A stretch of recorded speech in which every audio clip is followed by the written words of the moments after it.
Hey everybody, this is Chewy Plays Nintendo and welcome to my brand new Friday Animal Crossing series. Now this series is going to be a little bit different than last one. Last one was very research heavy. This one I'm focusing on features from previous games. Not only that, I want to talk specifically about 5 features from each game that I want to see make its way to Animal Crossing Switch. As you all know, I'm highly anticipating Animal Crossing Switch. I hope that it's announced very soon, but as it's not announced, I do want to think about past games and the great things that they've done. So let's rewind all the way back to the beginning and start with Animal Crossing Population Growing. When this game came out, it changed a lot of our lives. It has changed the way I've looked at games, it's changed the way I've played games, but anyways, most of all, the series has changed since then, and this first game had a lot of quirks and cool things that just haven't been around in the series for a long time. So without further ado, let's go ahead and talk about some of these features. The first one I want to talk about is the end of the month raffle that Tom Nook would hold. During this raffle, you could spend these tickets that you were collecting throughout the month and get a chance at winning a special prize. How do you obtain these tickets? Well, throughout the month while you're doing all your shopping, every purchase you make at Tom Nook's place, that would give you a ticket. And once you had a bundle of 5 tickets, that would be enough to play the raffle. Anyways, if you had any of these tickets, you would always show up at the end of the month to spend them. Essentially, Tom Nook would close his shop. You couldn't really buy or sell or do the normal things that you would normally want to do. And in some cases, I was like, oh man, I was really hoping I'd earn enough money to pay off my house today. But it's okay, Tom Nook. I guess this raffle's pretty cool. I want to do that. So sometimes it would get in the way, but I think it's a small price to pay to have such a cool event at the end of the month. Regardless, if you did have bundles with 1, 2, 3, or 4 tickets, essentially if you didn't have bundles of 5, you could save them for later, but unfortunately, you would run out of space quick because in this game there wasn't as much storage space as in New Leaf or, other games that ignore storage space, such as Pocket Camp and Happy Home Designer. Regardless, yeah, you could only hold 3 things in your in your cupboard or your dresser, whatever you're using. And so if you saved up all your tickets, chances are you have, maybe your basement is full of dressers where you place all of these. But yeah, each month at the very end, you would get some really cool prizes, and I want to see something like this make a return in the next game. It would be really cool. The next thing I want to talk about is asking for chores. Whenever you talked or interacted with a villager, you always had some options. One of them was being able to ask them for something to do. And when you did, they would give you something to do for the most part. It would be tracking down their Game Boy that they lent to somebody. Often, these tasks led to some misadventures, and you'd find out that people are just lending things that they don't own to other animals, and so you'd be spending a long time trying to find something. But regardless, it really kept this game moving, I think, for not having as many activities as in future games or things to do, this did kind of keep it interesting. It kept you being able to do something, being able to earn something in the game. And I think once people have hit kind of the end of the day in Animal Crossing, at least Animal Crossing New Leaf, there's not too much to do once you're done. Like, you can just shut it off, go and do whatever you wanted to do the rest of the day. This feature kept me playing. I would finish up whatever I wanted to do, whether it was looking for fossils, doing some fishing. Regardless, whenever I was done, I would go and talk to villagers and ask them for stuff to do. Also, I think this was a great feature because I feel in New Leaf, for example, I would kind of stop talking to villagers after a while because I wasn't interested in seeing that repetitive dialogue over and over again. Especially after I'm on year 3 of playing the game. That is a lot of time to read the same thing over and over, so after a while, I wouldn't talk to them, but I would talk to them if I had something to do, and I think that would be great to keep the game going in Switch. This feature is something that I'm surprised we can't do right now. In the first Animal Crossing, you could select multiple items and drop multiple items at the same time. Essentially, I think you press the X or the Y button, I don't remember which one, but you would select an item and then you can select to drop them all at once. And this could have been really great, considering, say in New Leaf, you went over to somebody's place, you bought a bunch of their furniture, and you were paying them, I don't know, let's say 900 bells or so. You'd have to do that individually each time, and sure, you had the touch screen so you could drag and drop them, and it's pretty quick, but I don't know.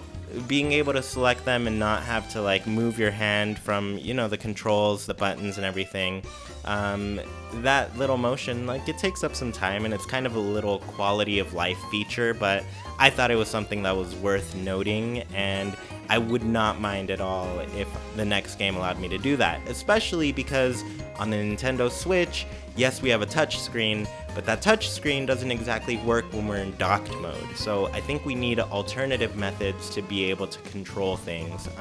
Especially, I know there is gyro, I know there is an IR sensor, I know there are ways that Nintendo can manipulate the Joy-Con in some way to have you point at the screen and perform some sort of action. Unfortunately, that's a bit of a hassle to pull off. I think it needs to be something that's tied to the controller, and since the game is going back to having like a home console type of feel, I think this quality of life change is something that is going to be necessary. It wasn't something that was necessary in Wild World, City Folk, or New Leaf, because those all had methods to do it. Wild World, the Wiimote, that was the controller. That was the main controller you would use, but the Switch is very different. I know I'm going to be playing the game on my Pro controller on, I guess, console mode, home console mode, on my TV, essentially. So that's going to probably be the way I play the majority of the time when I'm at home, because I'm excited to go back to that TV way. That's the way I started playing, and it's very nostalgic for me. But, you know, when you're playing just on handheld, I say, sure, yeah, keep the touchscreen controls. I think that works best. It works really great. Maybe not best, I don't know, maybe it does. But regardless, I think it'd be something that would be really great to implement. Next on the list, I have Scavenger Hunts. Now, there are a couple different Scavenger Hunts that I am talking about. One is the bulletin board Scavenger Hunt, and the other is essentially looking for the golden spot in your town.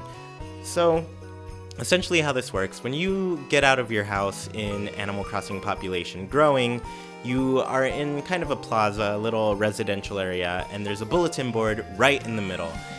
It made it really easy to get to the bulletin board first thing when you played the game, and when you would read it, there were reasons to read it. Some people would say something like, oh, I hid this item in this acre, or, you know, they wouldn't really be specific, but they'd say, I hid something special in this acre, go and look for it. So you'd go to that acre, and you'd look around, and you'd see something that you could dig up, and there you go, you get a free item, and it's a little scavenger hunt. The next little thing was a golden spot where you would see a glowing beams of light coming from the ground. That spot would allow, if you dug it up, you would get 1,000 bells. So that was just 1,000 bells, free money every day. And that's not something we've seen in the later games. I think it's fun to have like a little quirky way to get money. And then also, if you planted that money in that golden spot, there was a chance you would grow a money tree, which was pretty exciting. There are other ways to grow them now, but the scavenger hunts make it really fun, and I would love to see that come back. Finally, the last thing I wanted to talk about are journals. In the game, you can buy all sorts of journals. They had all types of, I guess, styles and looks, and you could essentially find a journal that fit your personality. You'd take that journal home, you'd pop it on your desk, you'd open it up, and it'd let you write in the journal. You could keep notes of everything that you're doing. Actually, you could not keep notes of everything you were doing. You only got one entry per month, so you had to be very specific about what you wanted to put in the journal and what you wanted to keep track of. I don't recall if each journal let you, I guess, write a different message. I guess maybe I'll try it out in this video while I'm making it, but I do know that I want these journals to come back, and I want them to be grown a little bit. I know the GameCube was limited on space, and there wasn't too much more that they could fit into the game in such a small file, but I do know that the Nintendo Switch, there's a lot of opportunities to really improve the gameplay and things you can do. And if we could buy journals again and say put an entry for every single day, I would love that. I do love the screen capture thing that was essentially implemented in Animal Crossing New Leaf.